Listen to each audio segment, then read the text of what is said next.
మీకు మహిమ కలుగును గాక. బైబిల్స్ పట్టుకుంటారా? నాతో మాట మీకు చెప్తారా? వాక్యం బ్రతికిస్తుంది, వాక్యం రక్షిస్తుంది. ఈ వాక్యములను కృపాసత్య మార్గంలో, వెలుగు మార్గంలో, వాగ్దాన మార్గంలో నన్ను నడిపిస్తుంది. నమ్మిన వారు చెప్తారు 3 మార్లు ఆమేన్, ఆమేన్, హల్లెలూయా. పక్క వారికి వందనాలు తెలియపరచగలరా? పక్క వారి కోసం తెరచారు. పునరుద్ధాన శుభాకాంక్షలు.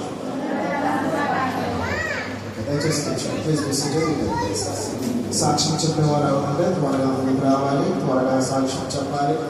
మెసేజ్ ఉంది, మెసేజ్ అనంతరము వాళ్ళకి ప్రవేశం ఉండాలి. వేలం పాట కూడా ఉంది, దయచేసి గమనించండి. ఎవరు చిన్నపిల్లలు మీ దగ్గర పెట్టుకోండి, అలా చేయవద్దు. వాళ్ళ దేవుని సన్నిధిలో పెంచండి. భయముతో భక్తితో మనం భక్తి చేయాలి.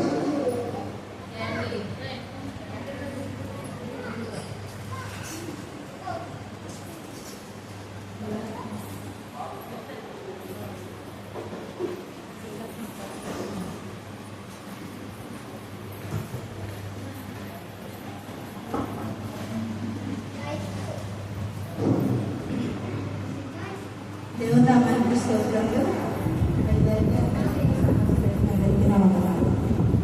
దేవుడు ఆయన కృపలో నా కుటుంబాన్ని క్షేమంగా సద్గుణంగా ఆరోగ్యంగా కాల్చి కాపాడాడు. ఈ సాక్ష్యం ఎందుకు చెప్పాలనుకున్నానంటే, నా తల్లి కుమారుడు, నా కోడలు, కుమారుడు నీళ్ళు వస్తున్నప్పుడు కొన్ని సమస్యలు వచ్చింది. కానీ దేవుడు ఆయన చెప్పాలంటే ఎంతో క్షేమంగా కలిసింది. ఆ రోజున ఇంకా నేను వంటగదిలో ఉన్నాను. ఎల్వాకు లేపుతున్నాను, ఆడ లేచాడే ఉంటున్నాడు. దాంట్లో మాటలు పడింది నాకు. ఆయన లేస్తే పడిపోయడానికి అబ్బాబా వెళ్తే ఆడు కాదు, గోడలు పడిపోయి ఇంకో మాత్రం తొందర వచ్చాను. ఏమైందో తొందర పెట్టుకుంటున్నాను. కానీ మనుషులు నేను కాబట్టి ప్రతిపడతాను చెప్తాను. నీకు ఎవరైనా మనిషి అనుకున్నాను. తల్లి కూడా చేయడం చేయాలా పట్టుకొని కూర్చోబెట్టాను. ఇంకా ఆరోగ్యం అలాగే అలా నా ఇంట్లో వెళ్ళిపోయినప్పుడు కూడా కొంచెం బీపీ ఎక్కి తగ్గుతూ ఉందన్నమాట. మేము కాంగ్రెస్ హాస్పిటల్గా అక్కడికి వెళ్ళినప్పుడు డాక్టర్ చెప్పింది నేను చాలా వీక్గా ఉంది. తల్లి అయినా ప్రమాదం, బిడ్డైనా ప్రమాదం, చాలా జాగ్రత్తగా చూసుకోవాలని చెప్పేసి ఏం చేయాలో నాకు తెలియదు. నాకు ఆరోగ్యం బాగట్లేదు. క్షణంగా ఉంచారు. అప్పుడు ఆయన చనిపోవడం జరిగింది. ఆ రోజు ఇక్కడ వచ్చి కళ్ళు తిరిగి పడిపోయినారు. కింద పడేసి పక్కగా పడింది. అక్కడ ఉన్న వాళ్ళు పట్టుకున్నారు. అప్పుడు కూడా ఎంతో ఇబ్బంది పడిపోయింది. అప్పుడు కూడా బిడ్డకి ఏమవుతుందో లోన్ పెట్టుకో ఆరోగ్యం అవుతుంది ఎంతో టెన్షన్ పడ్డాను. అప్పుడు కూడా ఎందుకన్నా దేవుడు వచ్చి కాపాడు తన ఆరోగ్యకరమైన రెక్కల కింద బిడ్డలందరినీ కూడా క్షేమంగా ఉంచాడు. కూడా ఆయన రుణాన్ని పెంచలేము. నా పెద్ద కుమారుని ప్రేమించి 2 కుమారులు ఇచ్చాడు. వాళ్ళ కుటుంబాన్ని దేవుడు జీవించాలి.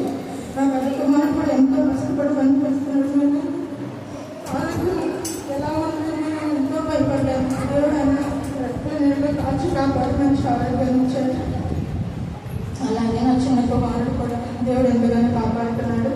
ఆ బిడ్డ కూడా దేవుని చిత్తంలో ఏం జరగాలో ఏం చేయాలో ఆయన చిత్తానికి లోపడాలని నేను ఆశపడుతున్నాను. బిడ్డ కూడా ఆయన పని చేయాలని ఆశపడుతున్నాడు. ఆయన కోసం కూడా ప్రార్థించండి. అలాగే నా ఇంట్లో యొక్క డ్యూటీలో ఎంతగానో తోడుగా ఉంటున్నాడు. ఆయన కావాలని ఉంచాలని కూడా అలాగే నా ఆరోగ్యం కూడా ఇది బాగుంటలేదు. ఆయన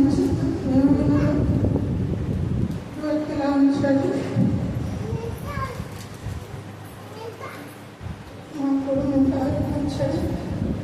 సన్నిధికి రావడానికి అనుకుంటానిచ్చాడు.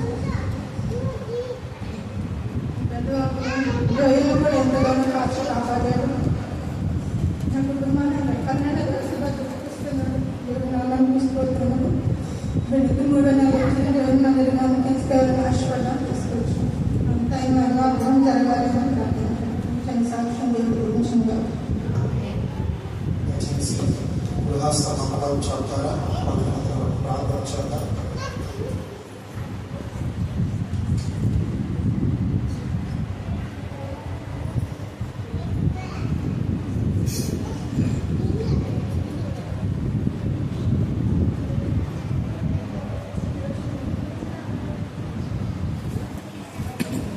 ప్రార్థిస్తున్నారు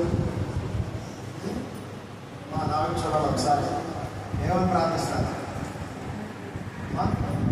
మొదట శరీరానికి స్వస్థత కావాలి, అవునా కాదు? శరీరం స్వస్థత ఉంటే వజ్రం రాగలరు, కుటుంబం క్షేమం ఉండగలరు కదా. స్వస్థత మీద ప్రార్థించింది, రక్షణ మీద ప్రార్థించాలి. ఇప్పుడు వస్తాం చాలా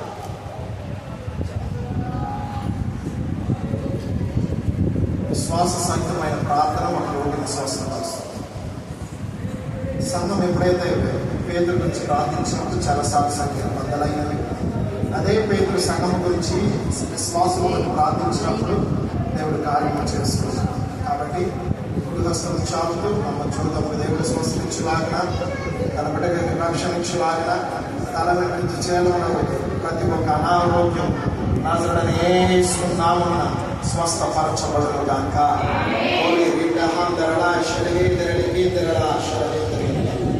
పనికిరాని ప్రతి ఒక్క తలపు ఆలోచన, ప్రతి బలహీనత, తల వెంట్రుక చేయాలన్నారు. Every afflictions not of the body of humans and tenants, I commanding in the mighty name of Jesus.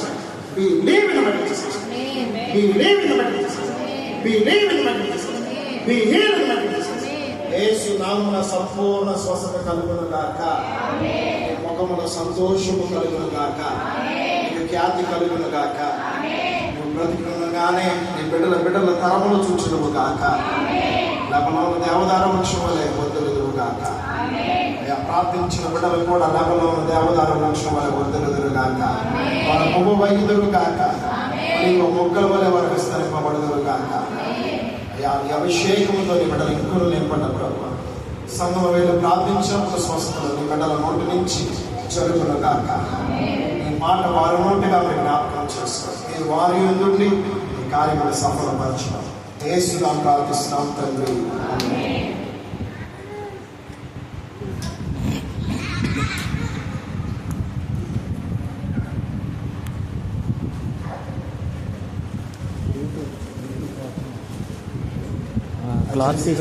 ఆలస్యమవుతుంది చేసుకొని మొదటి వారం కాబట్టి దయచేసి అర్థం చేసుకోవాలి. అందరూ ప్రేమ పెట్టుకుంది, ఎవరు వెళ్ళొద్దు. ఈ సమయంలో కొద్ది మాటలు నేర్చుకొని మనం ఏదైతే విడిచిపెట్టాలో అది ఇక్కడే విడిచిపెట్టి వెళ్ళాలి. ఎక్కడ విడిచిపెట్టాలని? మనకి ఏదైనా కావాలనుకోండి తీసుకెళ్తాం, ఇంటికి తీసుకెళ్తాం. మనకి ఏదైనా వద్దు అనుకోండి డస్ట్బిన్స్ ఇంట్లో పెట్టుకుంటామా? చెప్పండి, డస్ట్బిన్స్ ఇంట్లో పెట్టుకుంటామండి. మీరు ఇశ్రాయేలు ప్రజలకు స్వరమిచ్చి చెప్తారు అని సౌండ్ చేయడు. సౌండ్ చేసేవారు ఏ బ్యాచ్ అంటే సరుగుడు కొనుగోలు బ్యాచ్. నేను మిమ్మల్ని అనలేదమ్మా, అలాంటి వారు అలా ఉంటారని చెప్తారు. ఓకే, ఇశ్రాయేలు ప్రజలు స్వరమిచ్చి చెప్తారు. చెప్పాలి, ఇంట్లో డస్ట్బిన్ పెట్టుకుంటారండి. ఎందుకు పెట్టుకోరు? దాన్ని ఏం చేయాలి? ఏ రోజు ఆ రోజు. ఓకే, ఏ రోజు ఉన్న డస్ట్బిన్ ఆ రోజు ఎక్కడ వదిలి పెట్టాలి? ఈ ఎదురు వదిలి పెట్టాలి. ఈ ఎదురు ఎప్పుడైతే మీరు వదిలి పెడతారో మీ జీవితాలు మార్చబడతాయి. ఆమేన్. మీలో ఉన్న డస్ట్బిన్ అనగా నాలో ఉన్న డస్ట్బిన్ అది ఏదైనా కావచ్చు. రోగము, బాధలు, అప్పులు, అశాంతి, నెమ్మది లేకపోవటం, ఇంకా గర్భఫలం లేకపోవటం, వివాహములు కాకపోవటము, ఆర్థిక ఇబ్బందులు, అది ఏ సమస్య అయినా కావచ్చు. What is the situation you are facing in your life?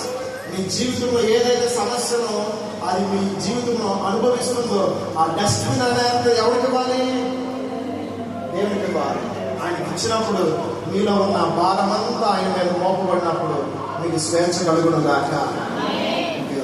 ఈరోజు మన అంశము అవిధేయత వలన శపించబడుట. చెప్పాలి, ఈరోజు మన అంశము అవిధేయత వలన. చెప్పాలి, ఇశ్రాయేలు ప్రజలు కమగా ఇశ్రాయేలు ప్రజలు చెప్పాలండి. అవిధేయత వలన శపించబడుట.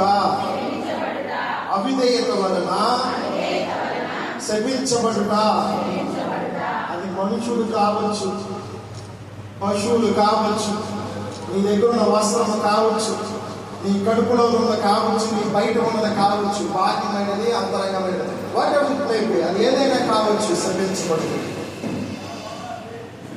ఓకే, అవిధేయత వలన శపించబడ్డ ఈ మాట పరిశుద్ధ గ్రంథంలో ప్రభు చెప్తున్న మాట. ఈరోజు మనం అంశమును ప్రభు మనకి ఇచ్చి ఉన్నారు. చూద్దాం ఒకసారి. ఏ వ్యక్తి అయినా, అది స్త్రీ అయినా కావచ్చు, పురుషుడైనా కావచ్చు, దయచేసి ప్రాణాత్మ శరీరము దేవుని వైపు మాత్రమే మోపవలసిందిగా ప్రభు పేట మనం చేస్తాం. మన రక్షకుడైన యేసుక్రీస్తు ప్రభువు నామమును బట్టి జీసస్ సంఘం తరపు నుంచి ఇప్పుడు వచ్చి మీ అందరికీ వందనాలు తెలియపరచడమ్మా. ఓకే, శ్రద్ధగా నిలవాలి. మీ కుడి వైపు ఎడమవైపు తిరగకూడదు దయచేసి మనస్సు. ఓకే, ఏ వ్యక్తి అయినా అవిధేయత వలన శపించబడటం ద్వారా ఆజ్ఞ అధికారము పాపం చేసిన వాళ్ళే ఏం చేస్తారండి? ఆజ్ఞ was crossing his limits. పాపం యొక్క భాగము ఏంటంటే అవిధేయత. పాపం ఎలా వస్తుందో తెలుసండి? అవిధేయత. మీ పక్కన ప్రజలకు చెప్పండి, అవిధేయత ద్వారా ఏమొస్తుంది? పాపం ద్వారా ఏమొస్తుంది? శాపం వస్తుంది. చెప్పాలి మొదటి మాట.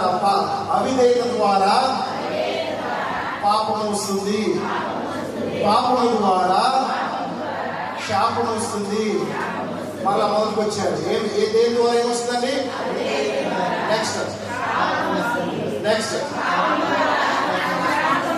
ఏమొస్తుందండి? శాపం. Be careful. శాపం నుంచి, శపించబడిన వాటి నుంచి మనం దూరంగా ఉన్నాం. ఇశ్రాయేలు ప్రజలు ఒక వ్యక్తి పాపం ద్వారా 36 ప్రజలు మరణించారు. ఎంతమంది అండి? ఎంతమంది వల్ల? ఒక్క వ్యక్తి వల్ల. మీ పక్కన ప్రజలు చెప్పండి, ఒక వ్యక్తి వలన, ఒక వ్యక్తి ద్వారా 36 మంది మరణించారు. చూద్దాం ఒకసారి. యెహోషువ గ్రంథము, The book of Joshua, chapter 6, verse 18 and 19. యెహోషువ గ్రంథము 6వ అధ్యాయము 18-19 వచనాలు చదువుతామండి. శపించబడిన దానిలో కొంచెమైన మీరు తీసుకునే వల్ల ఏం తీసుకోవాలండి? ఏం తీసుకోకూడదు? శపించబడిన దాన్ని కొంచెమునైనా మనం ఏం చేయాలండి? తీసుకోవాలా? తీసుకోకూడదా? తీసుకోకూడదు. నెక్స్ట్ చదువుదాం. మేము శాపగ్రస్తులై, ఓకే,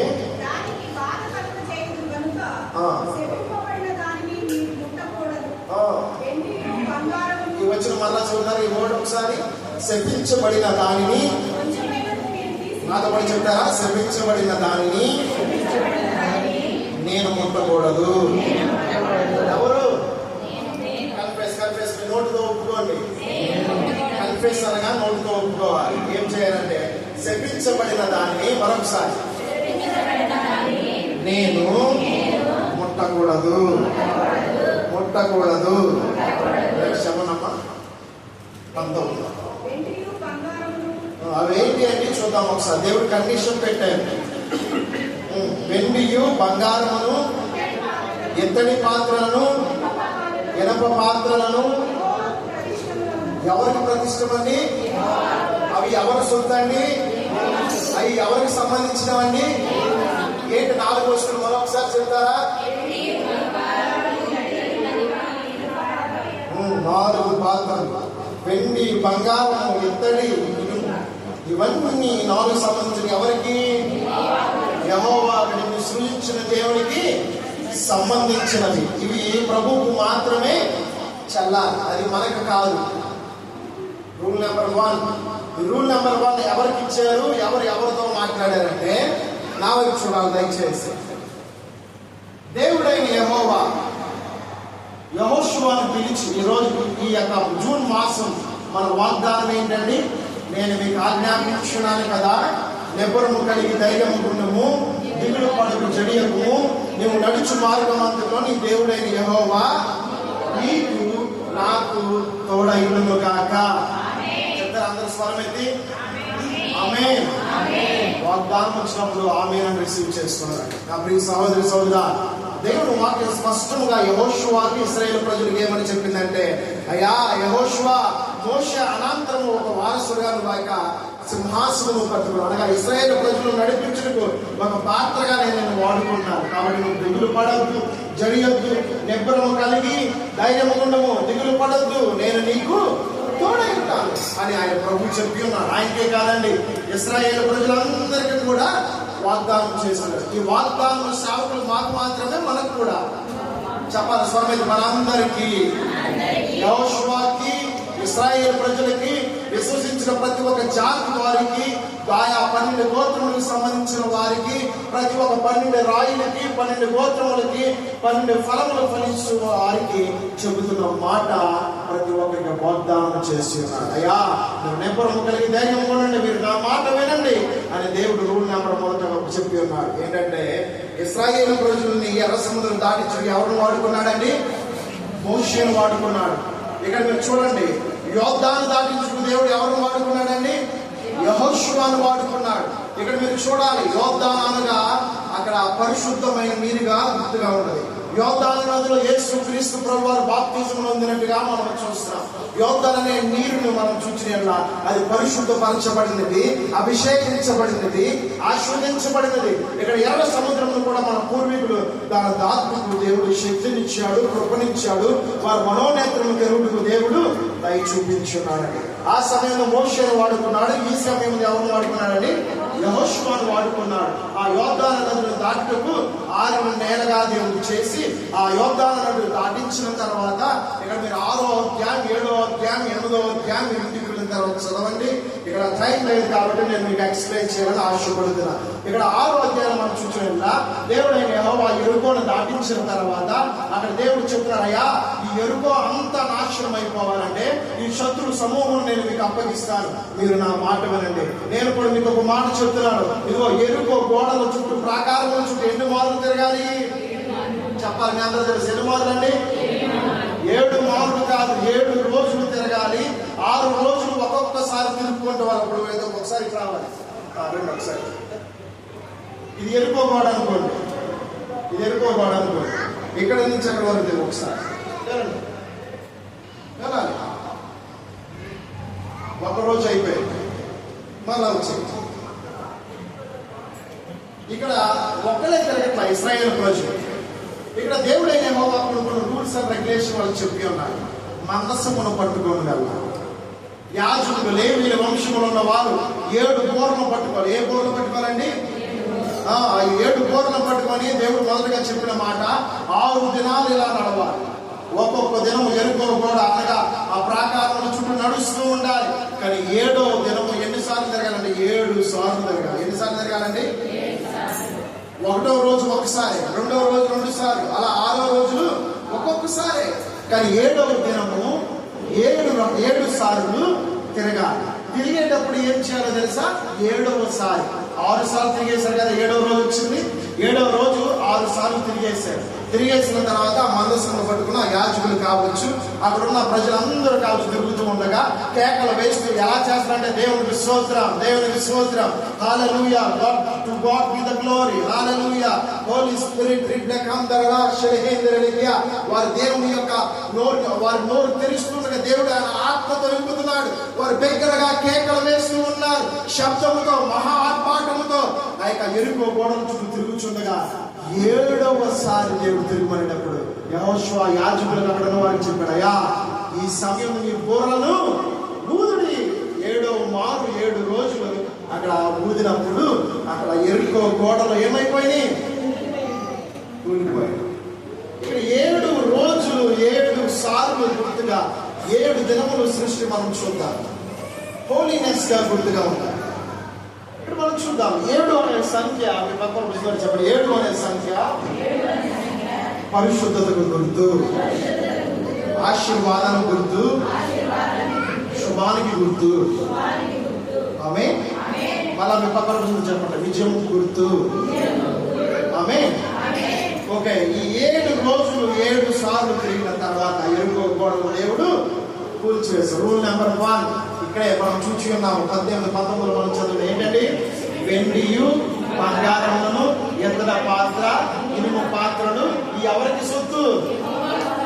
యెహోవాకు సొత్తు. రూల్ నెంబర్ 1 దేవుడు చెప్పాడు. రూల్ నెంబర్ 2, అయ్యా దాన్ని ఎవరు పట్టుకోకూడదు. పట్టుకుంటే పట్టుకున్నారు కావచ్చు, తీసుకొచ్చి ఎక్కడ పెట్టాలి?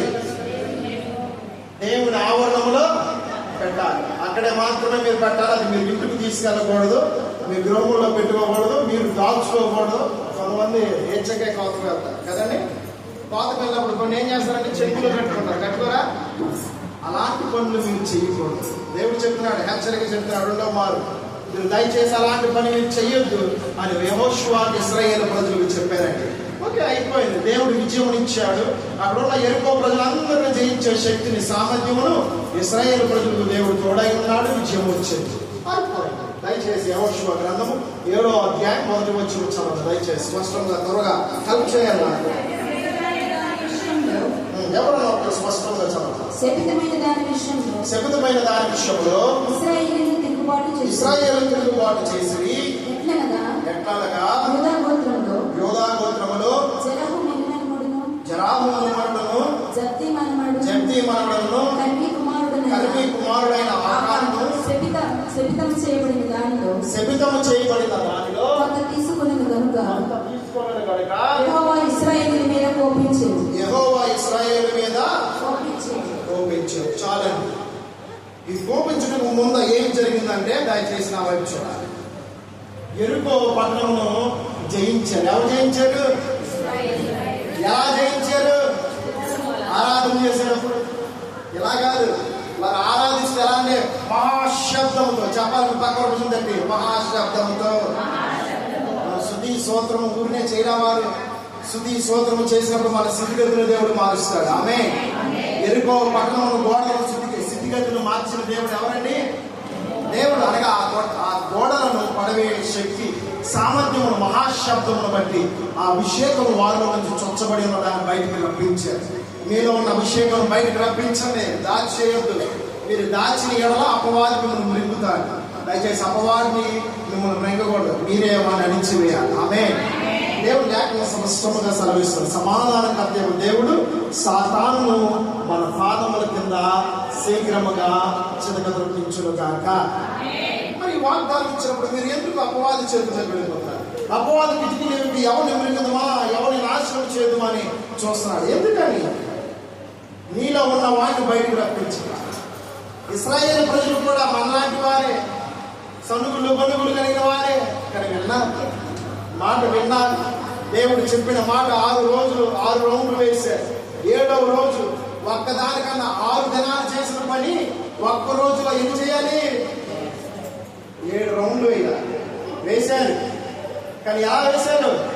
వారిలో ఉన్న పరిశుద్ధాత్మను బయటికి ప్రజ్వలింప చేశారు. అనగా స్తుతి స్తోత్రములోని స్థితిగతులను మారుస్తుంది. అదేవిధంగా వారి జీవితాలను మార్చింది.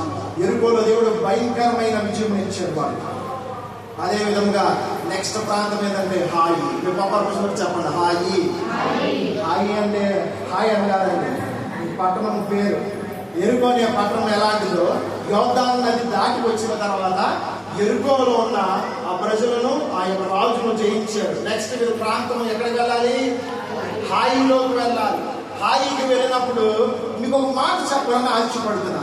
యెరికో చాలా పెద్దది పట్టణం, హాయి చాలా చిన్నది. చిన్నదని ఎందుకు చెప్పినారంటే భక్తులు వారి యొక్క రచయితలు వారు రాస్తూ చెబుతున్న మాట, హాయిలో ఉన్న ప్రజలను చంపుటకు యెహోషువ అక్కడ ఎవరిని పంపించారంటే కావలి వారిని పంపించినప్పుడు, ఆ దూతలు పంపించినప్పుడు 3000 ప్రజలు వెళితే ఇశ్రాయేలు ప్రజలు చాలు. ఎందుకు 3000 ప్రజలు చెప్పారంటే హాయిలో ఉన్న జనాభా సంఖ్య తక్కువ. స్త్రీలు కావచ్చు, పురుషులు కావచ్చు, 12,000 మంది ప్రజలు. యెరికో పట్టణంలో ఉన్న వారు 1,00,000 మంది ఉంటే ఇక్కడ హాయిలో ఉన్నవారు ఎంతమంది అండి? జనాభా 12,000 మంది ప్రజలు. కాబట్టి స్త్రీలను మన పక్కన స్త్రీలు యుద్ధముకు రారు, పిల్లలు యుద్ధముకు రారు, పురుషులే వస్తారు. కాబట్టి ఇశ్రాయేలు ప్రజలు ఏం చేయాలంటే 3,000 మంది ప్రజలు చాలయ్యా అని యెహోషువకి కబురు చెప్పారు. ఓకే, యెహోషువ 3,000 మంది ప్రజలను పంపించాడు. హాయికి వెళ్ళినప్పుడు హాయిలో ఉన్న ప్రజలు ఎలాంటి వారంటే శూరులు. మీ పక్క రోజులు చెప్పాలి, శూరులు. ధైర్యం కలిగిన వారు, బలము కలిగిన వారు, జ్ఞానం కలిగిన వారు, శక్తితో నింపబడిన వారు, వారి అనుదినంలో వారి యొక్క పనిలో నిమగ్నమై ఉన్నవారు. ఇక్కడ మనం చూద్దాం ఇక్కడ ఇశ్రాయేలు ప్రజలు వెళ్ళినప్పుడు 36 మంది ప్రజలు మరణించారు. వారు వెంటనే పాదం ఎదురు వచ్చేసారు. యెహోషువ ఇశ్రాయేలు ప్రజలు యాజకులు అందరూ ఏం చేశారంటే మోకరించేసేసారు. మోకరించేసి తల ముఖమును కిందకు పెట్టి ఆ మనసు మీద ప్రభువా, యెహోషువ ప్రార్థన మొదటిసారి దేవుని నిందిస్తున్నాడు. అయ్యా, ఈ ఐగుప్తులో ఉన్న ప్రజలు ఎందుకు తీసుకొచ్చావు? ఈ యోద్ధాలను ఎందుకు దాటించావు? ఎరుకోనిచ్చావు, నీకు వందనాలు. కానీ ఇక హాయికి మీరు వెళ్ళమన్నా వెళ్ళాము, మాకు నాశనం వచ్చింది. ఎందుకయ్యా? ఇశ్రాయేలు ప్రజలు 36 మంది చనిపోయారు. ఏంటి ప్రభు అని రోధిస్తూ ఉన్నాడు, చింతిస్తూ ఉన్నాడు. ఆవేదన చెంది ఎదురు కాదు, ఇతరులతో పాటు ఇశ్రాయేలు ప్రజలు, యాజకులు కూడా, లేవీయులు కూడా అక్కడ అంగలారుస్తున్నారు. అప్పుడు దేవుడు చెప్పిన మాట, హాయిగా ఉన్న ప్రజలు మీరు తక్కువ చూచారు. అప్పుడు ప్రభు చెప్తున్న మాట, శపితమైన దాన్ని మీ దగ్గర ఉన్నది, నా మాట మీరు ఉన్నారు. ఇక్కడ మనం చూద్దాం, అపవాదం మనం తక్కువ చేయకూడదు. చూద్దాం ఒకసారి ఎఫెసీయులకు రాసిన పత్రిక, దయచేసి నాకు సహాయం చేయవలసిన ప్రభు పేరు మనం చేస్తాం. ఎఫెసీయులకు రాసిన పత్రిక 6వ అధ్యాయము 12వ వచనం చదువుతారా? ఏలయనగా మనం పోరాడుచున్నది శరీరులతో కాదు, కానీ ప్రధానులతోనూ అధికారులతోనూ ప్రస్తుత అంధకార శక్తులతోనూ లోకనాథులతోనూ ఆకాశ మండలమందున్న దురాత్మల సమూహములతోనూ పోరాడుచున్నాము. మన చంద్ర ఒకసారి, ఆకాశ మండలమందున్న దురాత్మల సమూహములతో పోరాడుచున్నాము. ఆమేన్. చంద్ర అందరూ కలిసి ఆమేన్. మనం ఎవరితో పోరాడుచున్నాము? అన్నీ ఏం మాట్లాడుతున్నాను, ఏం చేస్తున్నావు, నా మాట వినవా అని నేను ఆయన ఎందుకు అందిస్తున్నాను? నా కోపం తెచ్చే పని. కానీ అక్కడ నేను చూడాల్సింది సన్నీని కాదు, నేను చూడాల్సింది మిమ్మల్ని కాదు, నేను చూడాల్సింది ఎవరిని? మధ్యాకాశంలో ఉన్న దురాత్మ శక్తులను నేను చూడాలి. మనుషులు అందరూ మంచివారేనండి. ప్లీజ్ నోట్ చేసుకోండి. మీ పక్క వారి మొదలు చెప్పండి, గమనిక. మనుష్యుడు మంచివాడు, ఆయన రూపంలో నిన్ను చేసి ఉన్నాడు. ఆమేన్. కాబట్టి ఇక్కడ చెడ్డవాడు ఎవడు చెప్పాలి, స్వరమెత్తి. దురాత్మ అనే అపవాది. మనం ఎవరితో పోరాడాలి? నేను సన్నిధితో పోరాడడం కాదు, మీతో కాదు నేను పోరాడేది. నేను ఎవరితో పోరాడాలి? ఇంకా నెక్స్ట్ చూద్దాం, 1 పేతురు 5వ అధ్యాయము. ఇంకా అపవాది యొక్క స్వభావం ఎలా ఉందో, వాడు ఎలా ఉన్నాడో చూద్దాం. గర్జించే సింహం వలె ఉన్నాడు. 1 పేతురు 5వ అధ్యాయం 8వ వచనం చదువుదామంటే దయచేసి. ఓకే, ఏ బుద్ధి కావాలండి? జాషువాకి ఏ బుద్ధి ఇచ్చాడండి? యెహోషువ 1వ అధ్యాయం 9వ వచనం. నిగ్రహం కలిగిన ధైర్యముగా ఉండము, దిగులు పడము, జరియము. ఆ ఓటు మళ్ళా ఒకసారి 1 పేతురు 5వ అధ్యాయము 8వ వచనంలో చదవండి ఒకసారి. నెబ్బరము కలిగిన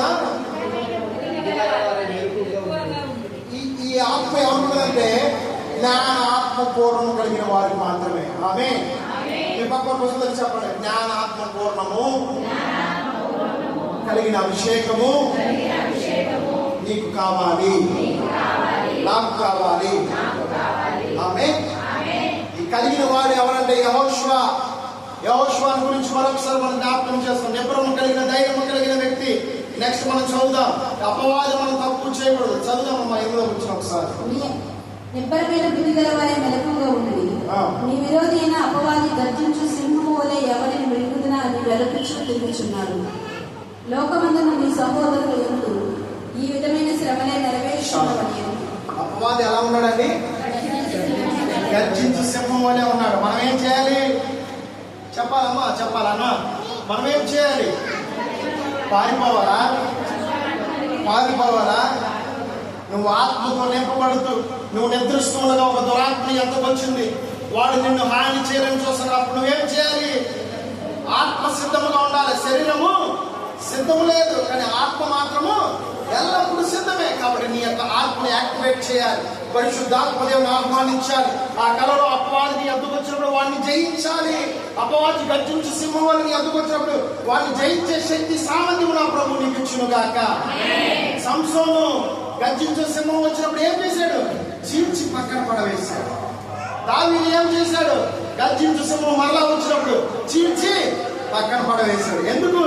నిబ్రము కలిగిన ఆత్మ, ధైర్యము కలిగిన ఆత్మ, జ్ఞానాత్మ పూర్వము కలిగిన ఆత్మ అభిషేకము వారిలో చొచ్చబడి ఉన్నది. అనగా వారిలో తాగబడి ఉన్నది, వారిలో నింపబడి ఉన్నది.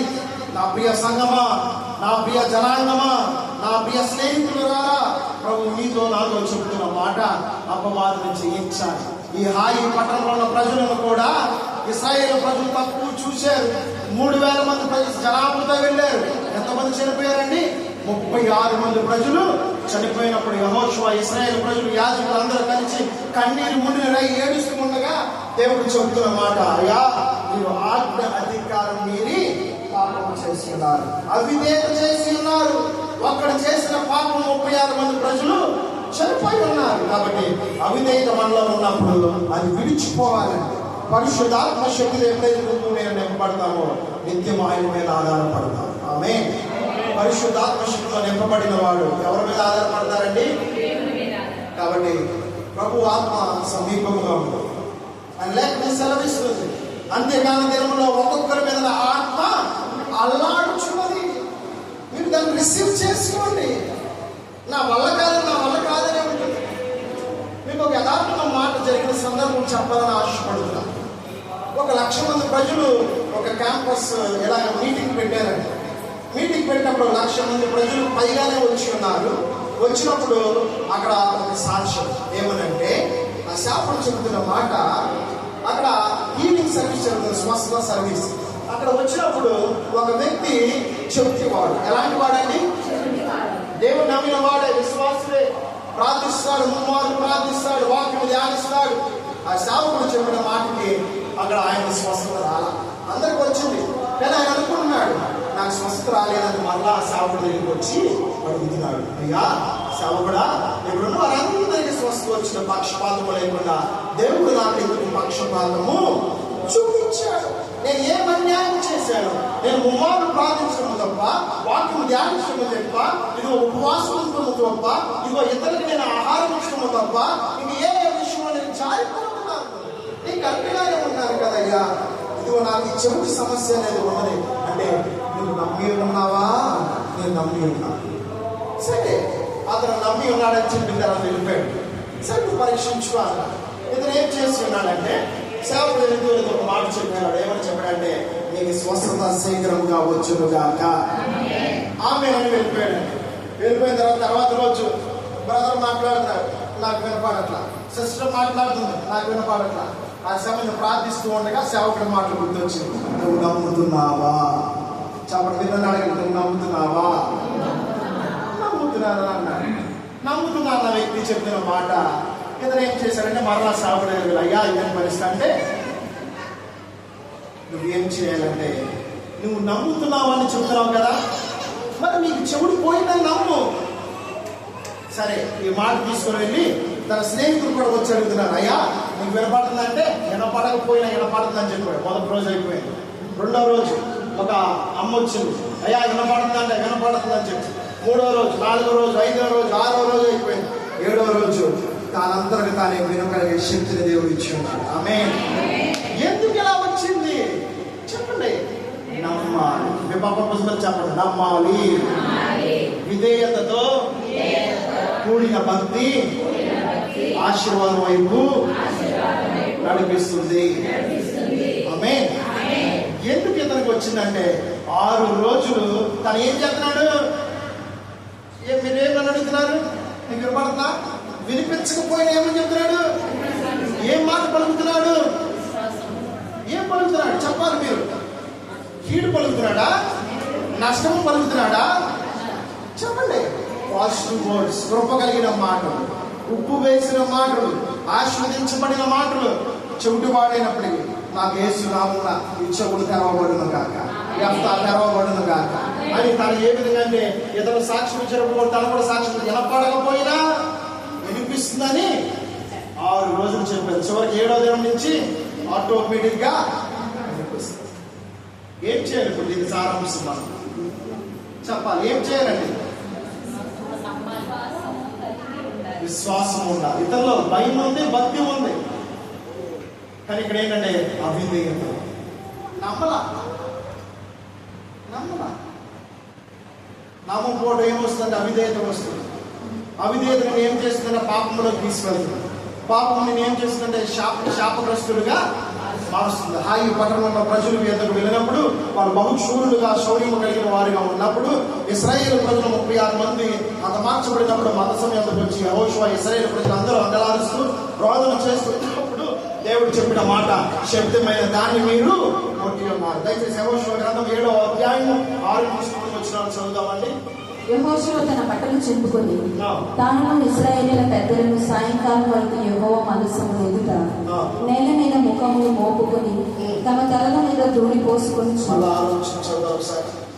యెహోషువ తన బట్టలు చింపుకొని తాను ఇశ్రాయేలీయుల పెద్దలు సాయంకాలం వరకు యెహోవా మందసము ఎదుట నేల మీద ముఖములు మోపుకొని తన తలల మీద ధూళి పోసుకొనుచు అయ్యో ప్రభువా యెహోవా మమ్మల్ని నశింపజేయునట్లు అమోరీయుల చేతికి మమ్మల్ని అప్పగించుటకు ఈ జనులను యోర్దానును నీవెందుకు దాటించింది?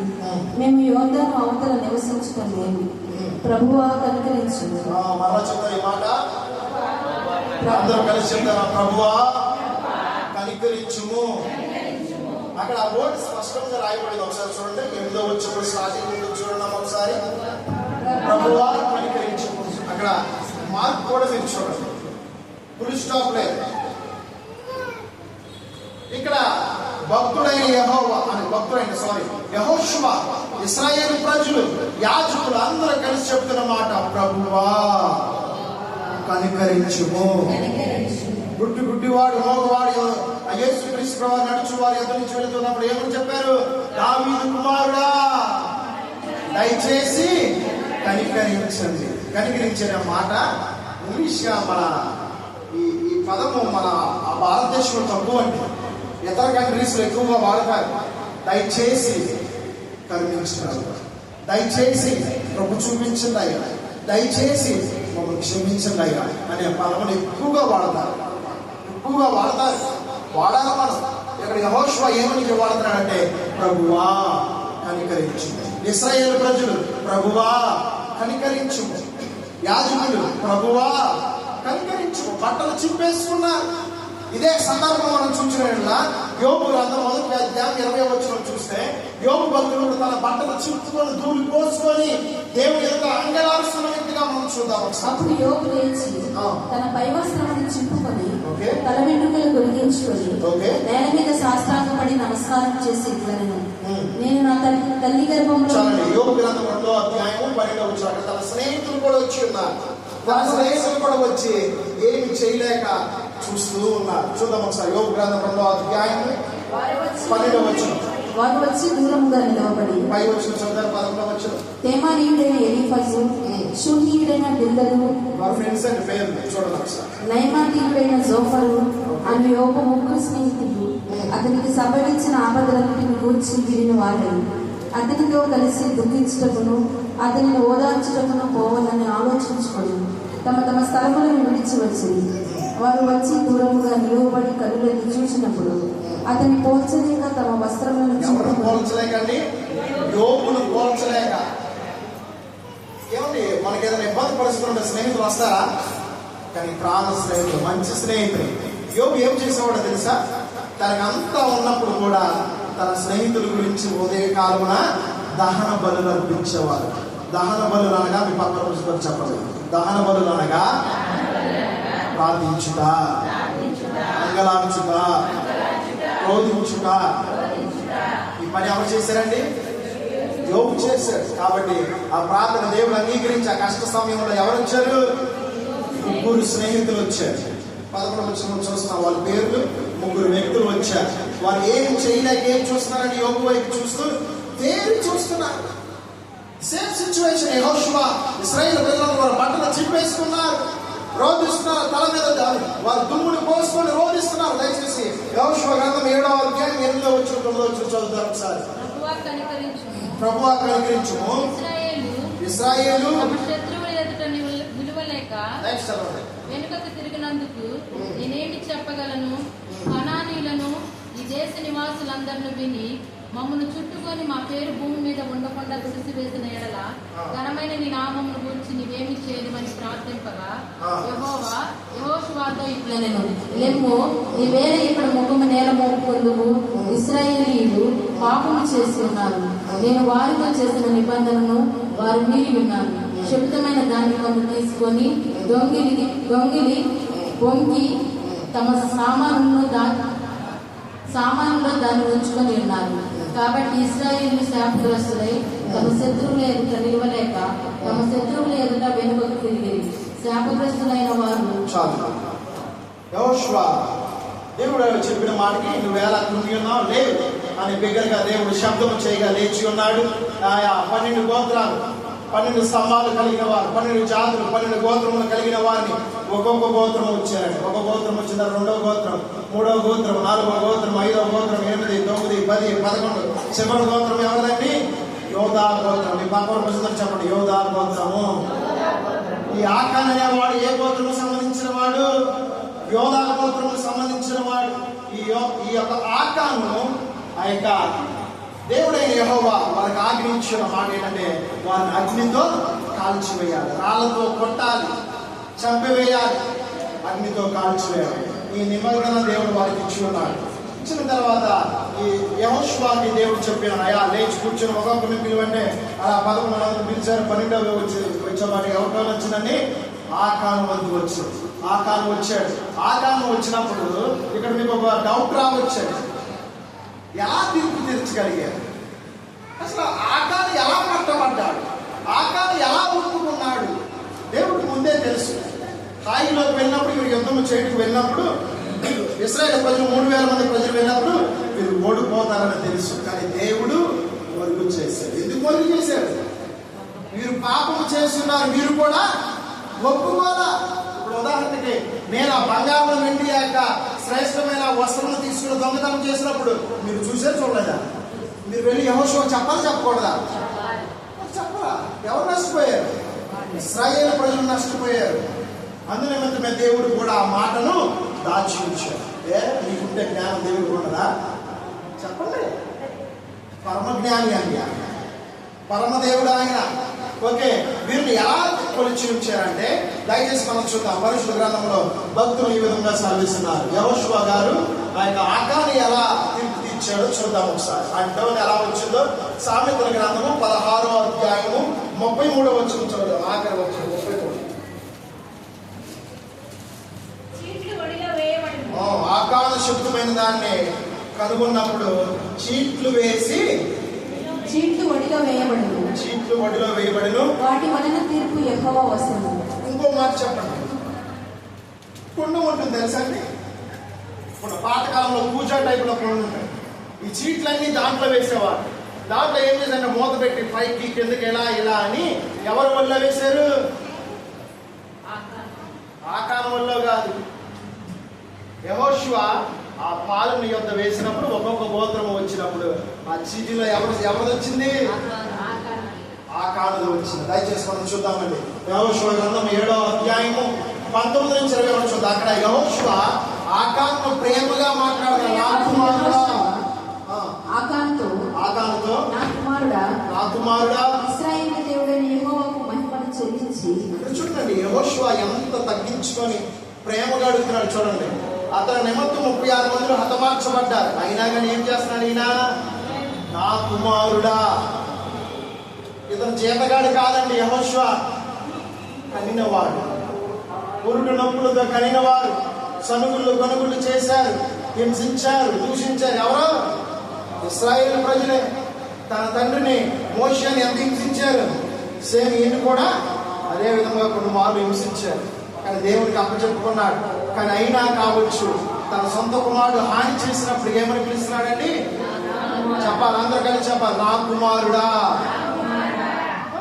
చదవండి ఒకసారి. నా కుమారుడా, ఇశ్రాయేలు దేవుడైన యెహోవాకు మహిమను చెల్లించి ఆయన ఎదుట ఒప్పుకొని నీవు చేసిన దానిని మరుగు దయచేయక నాకు తెలుపమని నేను వేడుకొనిచున్నానని చెప్పగా, వేడుకొనటం అర్థం ఏంటంటే బతిమలాడుట, రిక్వెస్టింగ్ అని అంటారు ఇంగ్లీష్.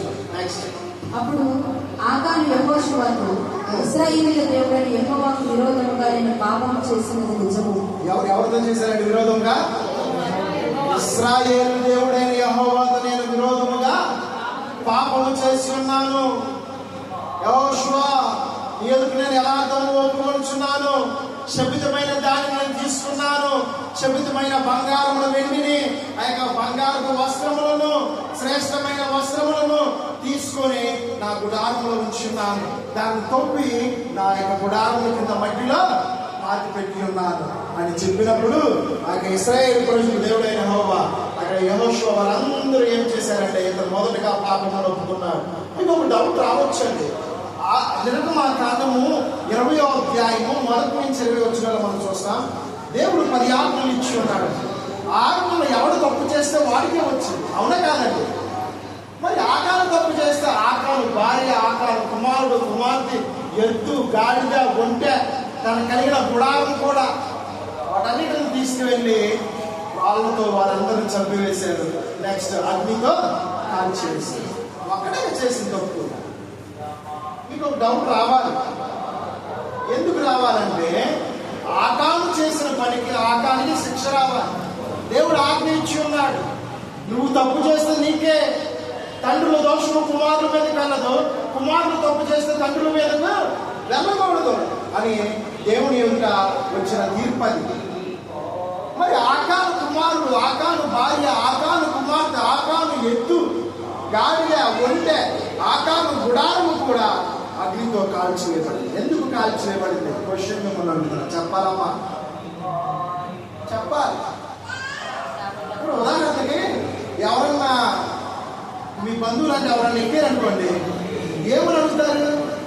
అయ్యా, నీ ఎలా కూర్చుంది ఎవరో ఎదుగమ్మా అంటే, ఏరా ఊరినే డౌట్ వచ్చిందా రాదా? మరి వాక్యం చదివినప్పుడు డౌట్ రావాలి, ప్రశ్న రావాలి. ఆ ప్రశ్నకు జవాబు ఇచ్చేది ఎవరు? పరిశుద్ధాత్మ దేవుడు.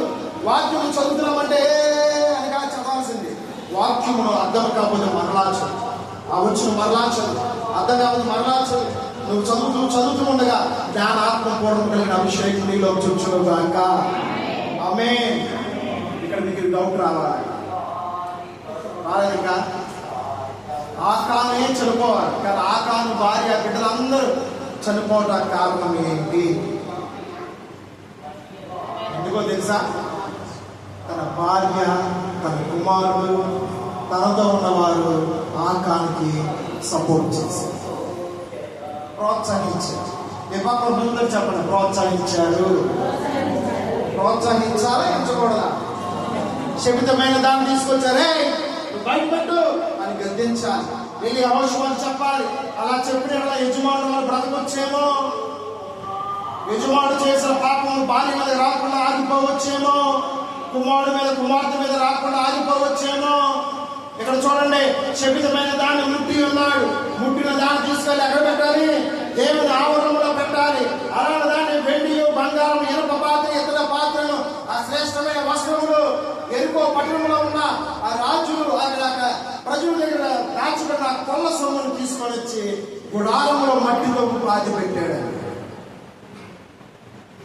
శబ్దమైన దాన్ని ఇంట్లో వాడికి ఏదైనా తీసుకొచ్చాను. ఏమండి, బయట నుంచి నాకు ఈరోజు రైస్ బ్యాగ్ అయిపోయింది. నా బిడ్డలో తెలుసు, నా యజమానులో తెలుసు. నేను రైస్ బ్యాగ్ తీసుకొని వస్తా, నాకు తెలిసిందా తెలీదా? సరే, ఒక రోజు తెలియదు, తర్వాత రోజు తెలిసిందా? చెప్పండి అమ్మా, ఎందుకు తెలుస్తుంది?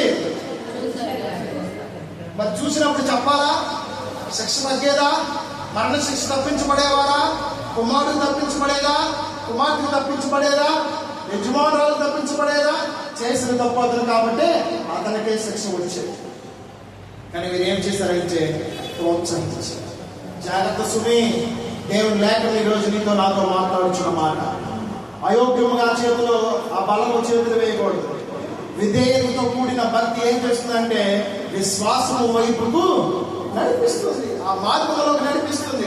అవిధేయతతో కూడిన భక్తి ఏం చేస్తుందంటే శపితమైన మార్గంలోకి నడిపిస్తుంది. మరలా చెప్పాలి, అవిధేయతతో కూడిన భక్తి శపితమైన మార్గంలోకి నడిపిస్తుంది. విధేయత కూడిన భక్తి ఆశీర్వాదం వైపు, విశ్వాసం వైపు ఆ మార్గంలో నడిపిస్తుంది. నమ్మి వారు చెప్తారు బిగ్గరగా ఆమేన్, హల్లెలూయా, హల్లెలూయా. తండ్రికి మహిమ కలుగును గాక. శపించబడిన దాని మీ కుటుంబంలోకి వచ్చినప్పుడు నువ్వేం చేయాలి? హెచ్చరించాలి. పాలు బొక్కులు పొందితే ఏం చేస్తారు? అగ్నికి ఆహుతమైపోతారు, కాల్చివేయబడతారు. భార్య, కుమారుడు, కుమార్తె, ఎద్దు, గాడిద. మరి ఎద్దు గాడిద ఎందుకు వచ్చిందని అంటారు. మరి అవన్నీ తీసుకుని ముఖ్య చేతిలో వచ్చాడా?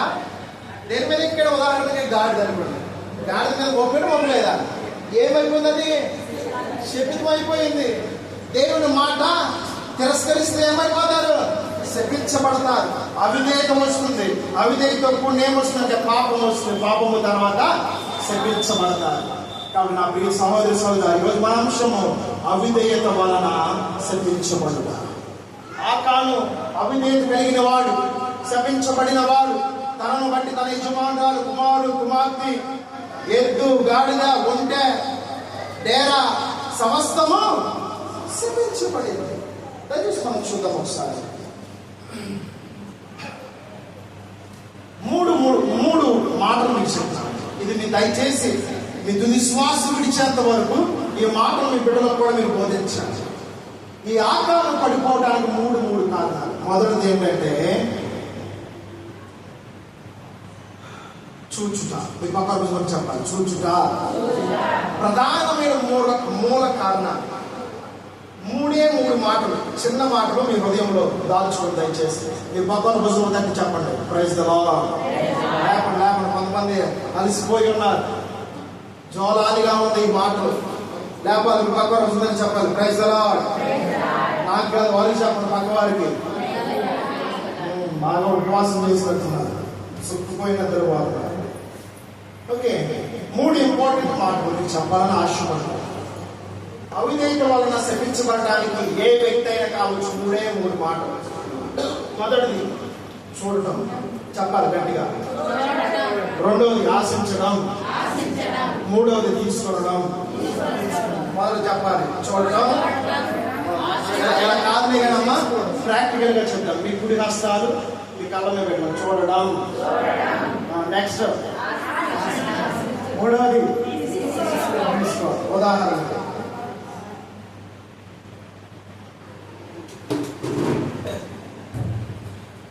ఇది యాపిల్ ఐఫోన్ అనుకోండి, 16 Pro, 1,00,000 ఇప్పుడు ఖర్చు.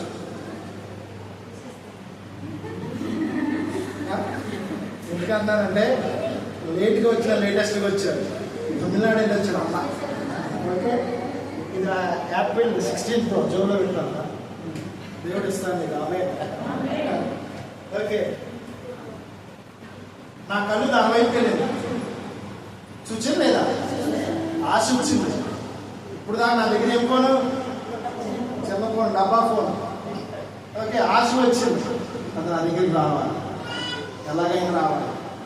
కొడుకున్నాడు, సరే కూర్చొని ఫోన్ అక్కడ పెట్టి బయటకు వెళ్ళిపోయాడు. అక్కడ పెట్టి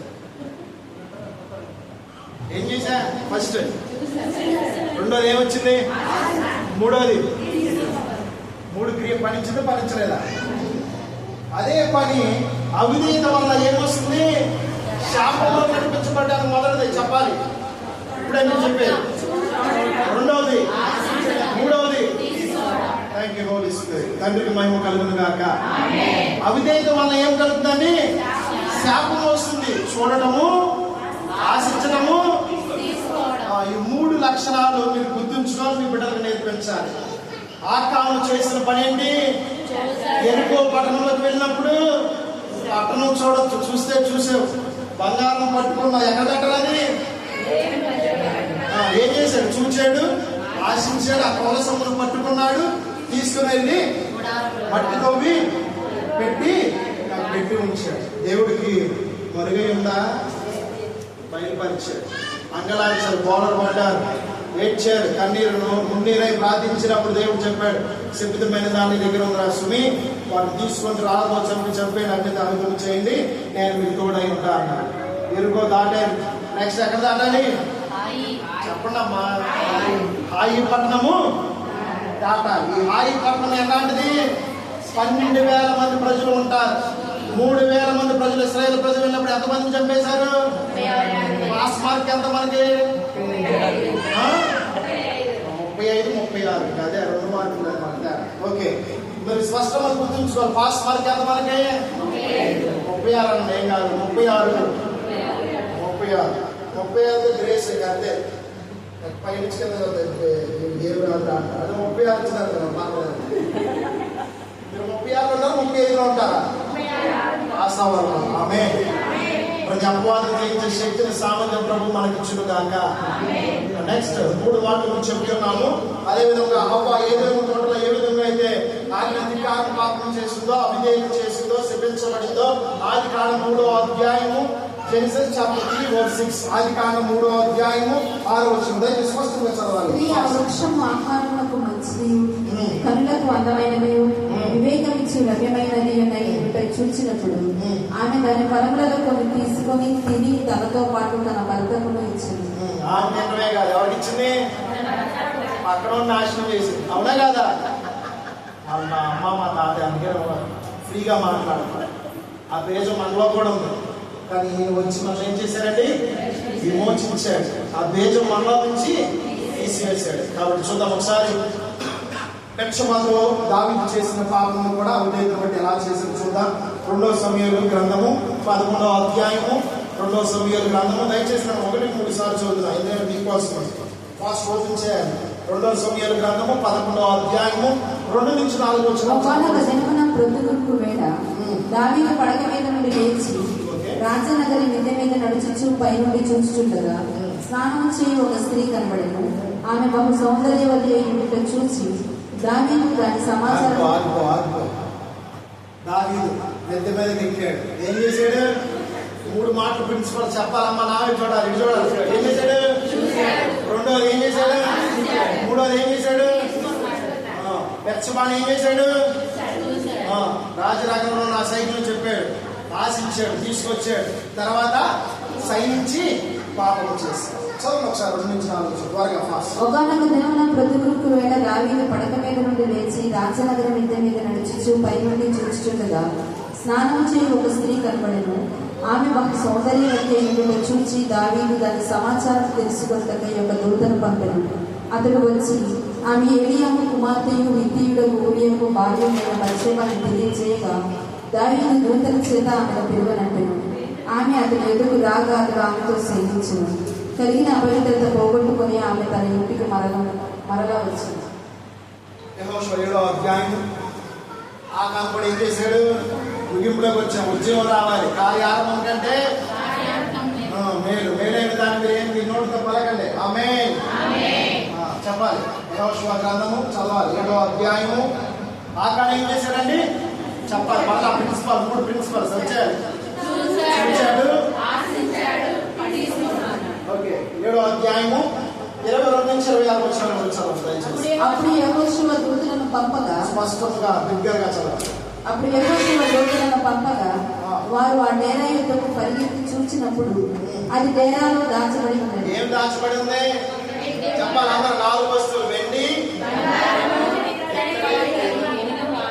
నెక్స్ట్ 5వది ఏంటంటే వస్త్రం. చదవదాం, దాంట్లో వచ్చింది. దోపుడు సొమ్ములో ఒక మంచి షీనారు, పై వస్త్రము, 200 తులముల వెండిని, 50 తులముల ఎత్తుగల ఒక బంగారు కమ్మిని నేను చూచి వాటిని ఆశించి తీసుకోండి. అదిగో నా డేరా మధ్య అవి భూమిలో దాచబడినవి. ఆ వెండి దాని క్రింద ఉన్నదని ఉత్తరం ఇచ్చి తాను చేసినదంతా ఒప్పుకొనని. అప్పుడు యెహోషువ 3 వస్తువులు తీసుకున్నాడు. చెప్పాలి. వెండి, బంగారము, వస్త్రం. చెప్పాలి. వెండి, బంగారము, 3 కోణాలు ఉపయోగించాడు. దాన్ని తీసుకోండి. ఏంటది? చూచాడు, ఆశించాడు, తీసుకున్నాడు. వెండి, బంగారం, వస్త్రాలు తీసుకున్నాడు. ఏం చేశాడండి? చూచాడు, ఆశించాడు, తీసుకున్నాడు. ఎక్కడ జరిగింది? ఎరుకో. చెప్పాలి. ఎరుకో పట్టణంలో. అప్పుడు యెహోషువ దూతలను పంపగా వారు ఆ డేరా యొద్దకు పరిగెత్తి చూసినప్పుడు అది డేరాలో దాచబడి ఉండెను. ఆ వెండి దాని క్రింద ఉండేది. కాబట్టి వారు డేరా మధ్య నుండి వాటిని తీసుకుని యెహోషువ యొద్దకును ఇశ్రాయేలీయుల యొద్దకును తెచ్చి యెహోవా సన్నిధిని ఉంచింది. తరువాత యెహోషువయు ఇశ్రాయేలీయులందరూ జరహు కుమారుడైన ఆకారును, ఆ వెండిని, ఆ పై వస్త్రమును, ఆ బంగారు కర్ణిని, ఆకారు కుమారులను, కుమార్తెలను, ఎద్దులను, గాడిదలను, మందను, డేరాను, వారికి కలిగిన సమస్తమును పట్టుకొని ఆకారు లోయలోనికి తీసుకుని వచ్చింది. అప్పుడు యెహోషువ, నీవేలా మమ్మల్ని బాధపరచుంటివి?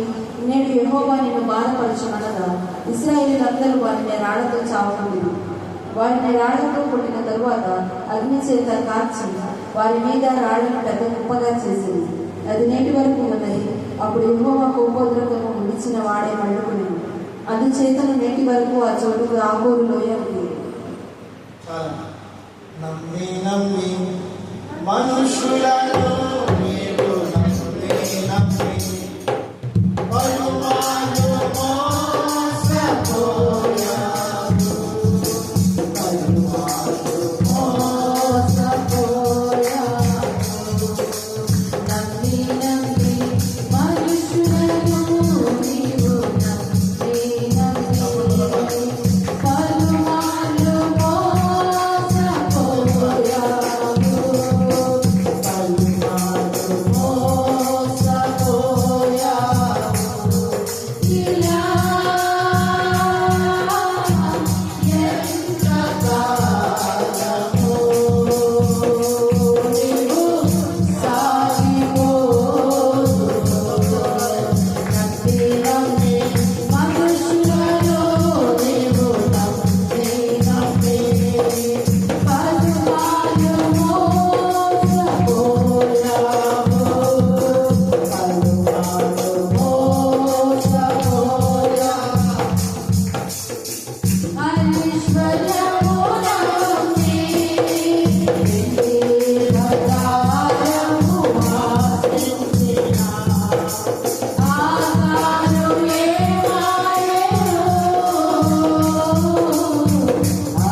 ఆకాన్ ఏమైపోయాడు?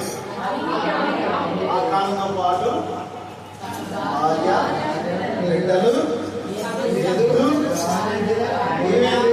దాచిపెట్టిన గుడారం కూడా ఏమైపోయింది? కాలిపోయింది. కథ ఎందుకు ప్రోత్సహించారు వారంతా? జాగ్రత్త సుమి. పాపం అనే ఏడ్చలు, కోపము, గర్వము, అహంకారం, అసూయ, స్వార్థము, ధనాపేక్ష గలతీయుల రాసిన పత్రిక 5వ అధ్యాయంలో స్పష్టంగా రాయబడి ఉన్నవి. కామ వికారమైన కోరికలు, గర్వము, అహంకారం, అసూయ, స్వార్థము, వ్యభిచారము, డంబములు, ఇవన్నిటిని ఏం చేయాలంటే శపితమైనది నీలో ఉన్నదాన్ని బయటికి రప్పించాలి. ఆమేన్. శపితమైన దాన్ని నీలో ఉన్నదాన్ని బయటికి రప్పించు. చేదైన వేరు దేవుడు చేద్దావు పెట్టు. దేవుడు దాన్ని అగ్నితో కాల్చివేయను గాక. పరిశుద్ధాత్మ దేవుడు నీలో స్వచ్ఛబడి ఉన్న ప్రతి శబ్దమైన దాన్ని నా ప్రభు అగ్నితో కాల్చివేయను గాక. ఉపయోగకరంగా ఉండన్న అమ్మా, నువ్వు బ్రతికి ఉన్నావంటే దేవునికి ఉపయోగకరంగా ఉండాలి. దేవునికి, దేవుని ప్రజలకు, ఇశ్రాయేలు ప్రజలకు నష్టము తెచ్చేవాడుగా, శబ్దమైన వాటిని ఇంటిలో పెట్టుకునేవాడుగా ఉండవద్దు. ఎరగిన వారి సంగతులు పక్కన పెట్టండి. నువ్వు ఎరిగిన కూడా ఈ విధముగా చేస్తే ఏమొస్తుంది? అవిధేయత వల్ల ఏమొస్తుంది? శాపము. శపించబడతారు. నువ్వు ఏది పట్టుకున్న శపితమే.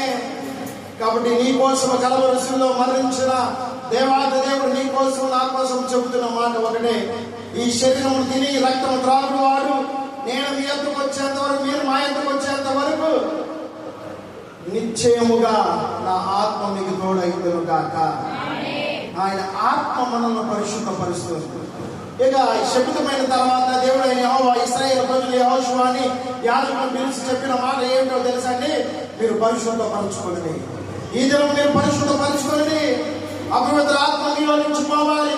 అపవిత్రమైన బుద్ధి, అపవిత్రమైన ఆలోచన, అపవిత్రమైన హృదయము, అపవిత్రమైన యోచనలు, అపవిత్రమైన ఏదైనా నీ గుడారం దాగి ఉందా? పరిశుద్ధపరచుకో. యెహోషువ ఇశ్రాయేలు ప్రజలకు చెప్పు, పరిశుద్ధపరచుకోండి. ఈ దినము పరిశుద్ధపరచుకున్నారు. పరిశుద్ధపరచుకున్న తర్వాత ఒక దహన బలిని అర్పించిన తర్వాత 8వ అధ్యాయం 1వ వచనం 2వ వచనం చదువుదాం. ఈ పట్టణానికి వెళ్ళి దేవుడు రూల్ నెంబర్ 1 ఒకసారి చూడాలి. మన వైపు ఒకసారి చదవచ్చు. సార్ ఎరుకో పట్టణంలోకి వెళ్ళినప్పుడు రూల్ నెంబర్ 1, శపితమైన దాన్ని మీరు ముట్టకూడదు. రెండవది తీసుకోకూడదు. ఇక్కడ హాయి పట్టణానికి వెళ్ళిన తర్వాత కొల్ల సొమ్మంతటిని దోచుకోవాలి. బంగారం నీదే, చెప్పాలి ఎవరే? బంగారం నీదే, వెండి నీదే, ఇత్తడి పాత్ర నీదే, ఇనప పాత్ర నీదే, శ్రేష్టమైన వస్త్రములు చెప్పండి నీయే.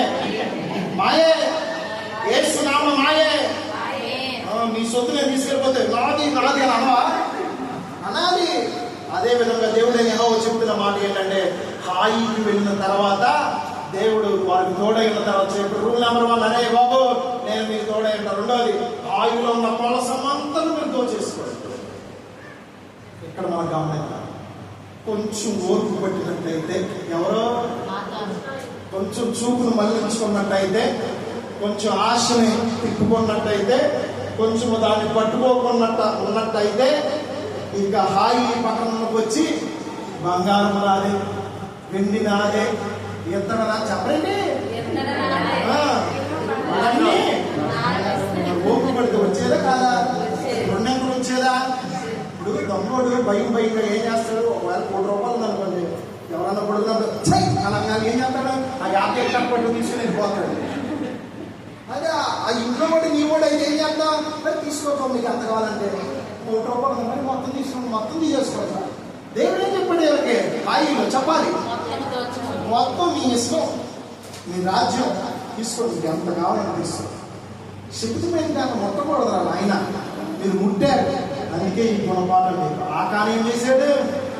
ఓర్చుకోలేకపోయాడు. చెప్పాలి గట్టిగా, ఓర్చుకోలేకపోయాడు.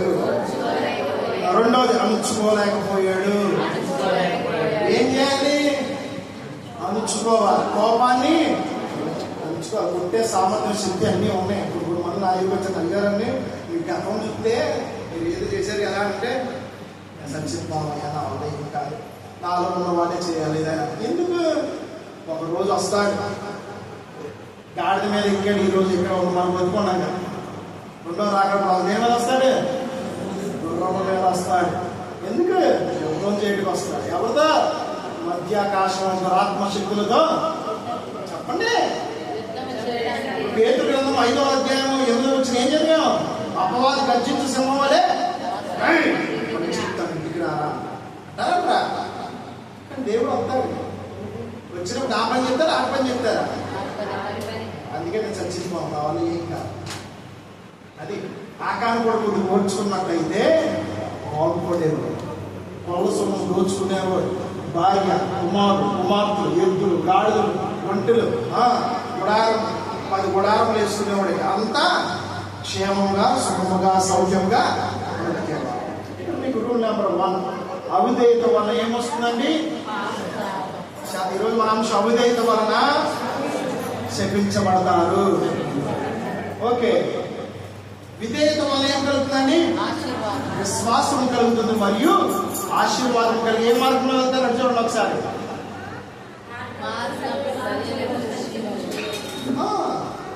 నీకు విశ్వాసం ఉందా?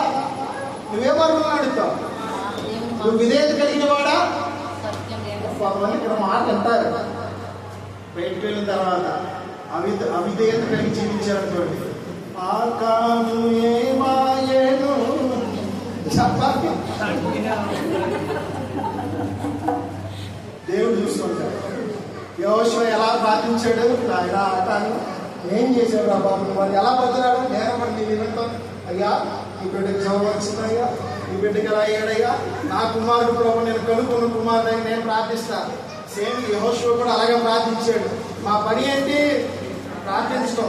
ఓకే, హాయి పట్టణంలోకి వెళ్ళినప్పుడు హాయి అక్కడ ఉన్నారు. వారు ఎలాంటి వారండి?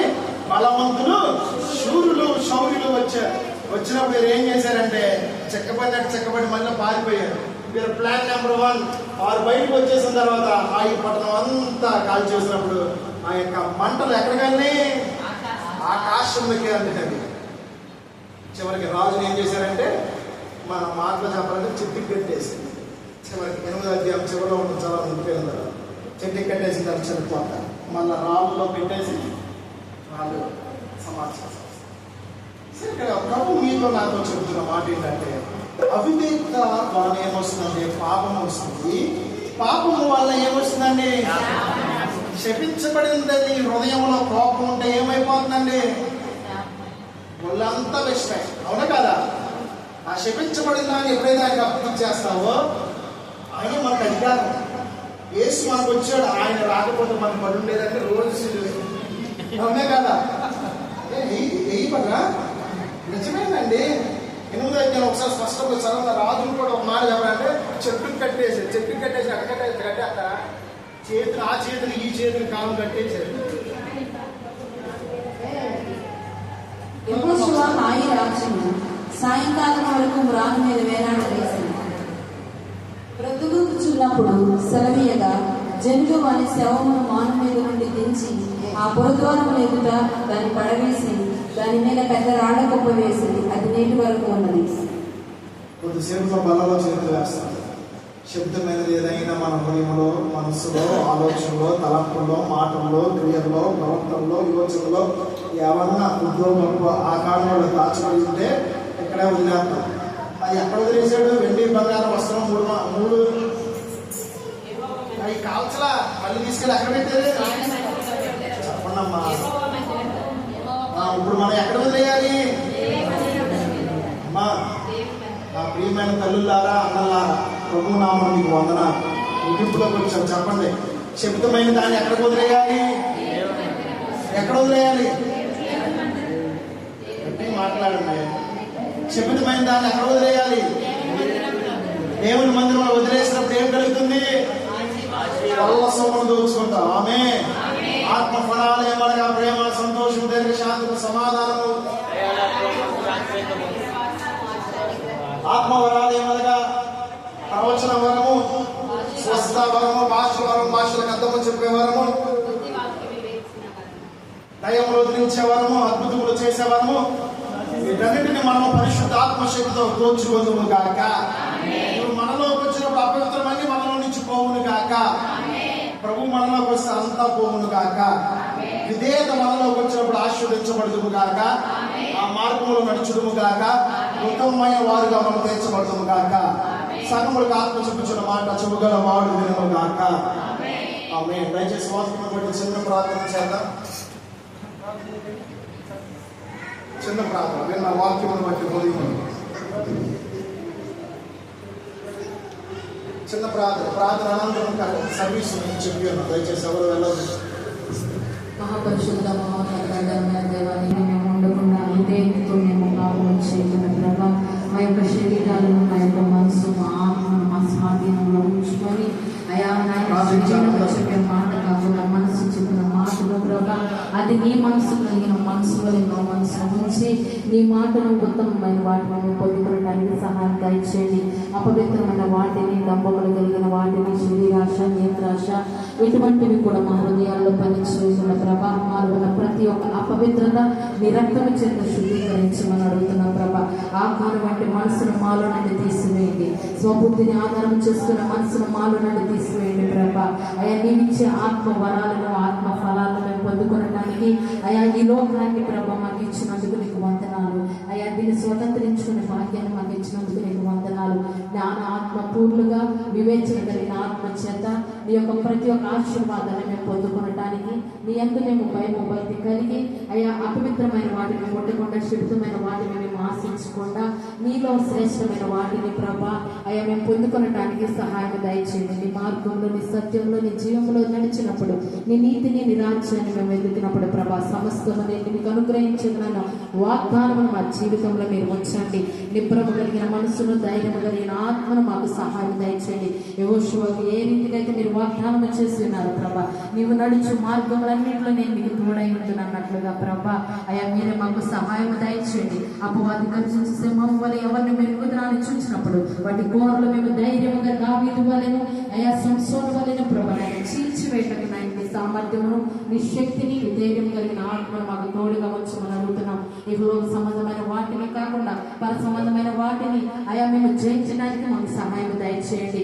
అపవాదమైన ప్రభానైన ఆకాశ మండలంలో ఉన్న ప్రతి దురాత్మ సమూహము ప్రభా అయా ప్రతి ఒక్కటి వాటిని జయించే సామర్థ్యమును లోక నాదులను ప్రభా జయించే శక్తిని మాకు నాయన దయచేయండి. అపవాదిని మా కాళ్ళు కింద చెత్తగలిగిన శక్తిని మాకు దయచేయండి. మా నోటికి నాయన మీరు శక్తిని ఇస్తుండగా అపవిత్రమైన పెదవులను మా నుండి కాల్చి ప్రభా నాయన మమ్మల్ని పవిత్రపరిచి మేము ఏమైతే విత్తున్నామో పరలోకమందుకు మీ తూములను తెరిచి అయా నాయన లోయ ప్రాంతం హాయి ప్రాంతంలో ప్రభా ఇశ్రాయేలు ప్రజలకు యెహోషువకు మల్లసొమ్మును అనుగ్రహించినట్లుగా నీ తూములను తెరిచి ప్రతి ఆశీర్వాదమును మేము దోచుకుందాము కాక. అట్టి విశ్వాసమును అట్టి మహిమ అట్టి ఖ్యాతిని మాకు అనుగ్రహించి నీ యొక్క మహిమార్థమే కార్యములను మా యొక్క స్థిరపరచమని యేసు నామమున ప్రార్థిస్తూ అడుగుచున్నాము తండ్రి. ఆమేన్.